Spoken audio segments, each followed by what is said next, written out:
सोलापूर विधान परिषदेत काँग्रेस उमेदवार आदित्य फतेपूरकर यांच्या अर्जावर आक्षेप घेण्यात आल्याने काँग्रेसच्या कार्यकर्त्यांनी आंदोलन सुरू केलं आहे।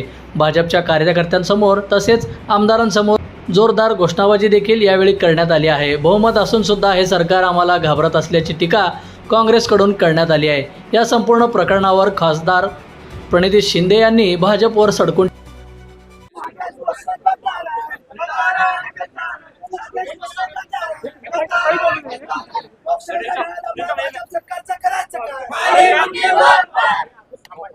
आज या ठिकाणी स्क्रुटनी होती। विधान परिषदची इलेक्शन आहे।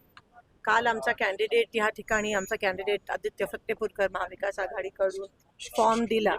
10 अधिकृत सह्या त्या ठिकाणी केल्या होत्या आणि आज स्क्रुटनीच्या वेळेस जो एक ज्यांनी सही केलेली त्याला भाजपच्या आमदारांनी वरून काही इन्स्ट्रक्शन आले असतील। भाजपच्या सगळ्या पदाधिकाऱ्यांनी त्याच्यावर प्रचंड दबाव आणला, त्याला पळवून नेलं, किडनॅप केलं खरं तर, आणि त्याला खोटं ॲफिडेव्हिट या ठिकाणी सादर करण्याचा दबाव आणला की ही माझी सही नाही आहे।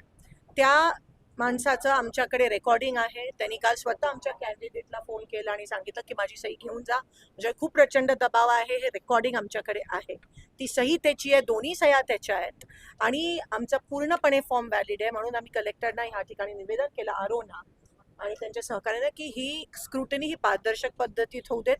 जर त्यांच्याकडे बहुमत आहे तर त्यांना भीती कसली आहे? काय सिद्ध करायचं गुंडागर्दी तुम्ही प्रयत्न करताय? होऊ देत नाही।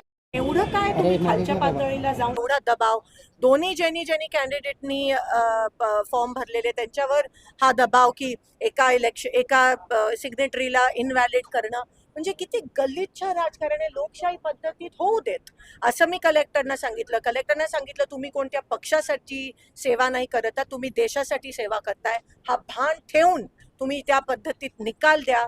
20 वर्षापूर्वी जे होतं ते आता नाही आहे। आता प्रेशर आणून, दबाव आणून माणूस त्या ठिकाणी फिरतो, त्याचा निर्णय बदलतो, हे गृहीत धरून हे नवीन सर्कमस्टन्सेस आहेत। आधी कोणत्याही रूल बुकमध्ये असं लिहिलं नव्हतं।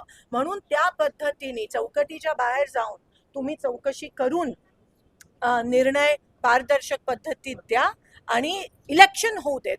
बिनविरोध नाही झाली पाहिजे, कारण का आम्ही सह्या 10 जणांच्या व्हॅलिड अधिकृत सह्या या जिल्हाधिकाऱ्यांसमोर दाखल केलेला आहे की माझी सही बोगस आहे। काय नक्की आपली भूमिका? दोन्ही सह्या एकच आहेत। काल त्यांचं बोलणं झालं। आदित्य फतेपूरकरजींबरोबर ते गेले 25 वर्ष काम करतायत। लोकसभेत पण त्यांनी आमचं काम केलं होतं आणि आता दबावापोटी किडनॅप करून दबावाखाली आणून प्रचंड त्यांना एक प्रकारच्या धमक्या देऊन खोटा अफिडेव्हिट सादर करणं किती वेळ लागतो ह्याच्यामध्ये? 100% ह्याच्यामध्ये काय जर तुम्हाला तफावत जाणून आली तर ती निवडणूक स्थगित केली पाहिजे। बिनविरोध होऊ नका देऊ, कारण का हे व्हॅलिड आहे, हे दबावापोटी झालंय, भीतीपोटी झालंय, हे पूर्णपणे निष्पन्न होत आहे आणि म्हणून निवडणूक योग्य त्या पद्धतीत झाली पाहिजे, पारदर्शक। आता आपल्या अर्जाची स्थिती काय? आपला उमेदवाराचा अर्ज बाद झालेला आहे की अजून निकाल देणार आहेत? निकाल द्यायच्या आधी आम्ही सगळे त्यांना भेटलो, आमचं हिअरिंग पण त्या ठिकाणी झालंय आणि एवढीच अपेक्षा, आता अपेक्षाच करू शकतो कलेक्टर कडून। एक आशेचं किरण आपल्याकडे ह्या देशाचे अधिकारी आहेत जे पारदर्शकपणे होऊ शकतात, ते देश सेवा करतात, ते कोणत्या पक्षाची सेवा करत नाहीत। याचा भान सगळ्या अधिकाऱ्यांनी ठेवा। बंधुप्रेम न्यूज चॅनलला लाईक, सबस्क्राईब व बेल आयकॉन दाबायला विसरू नका। धन्यवाद।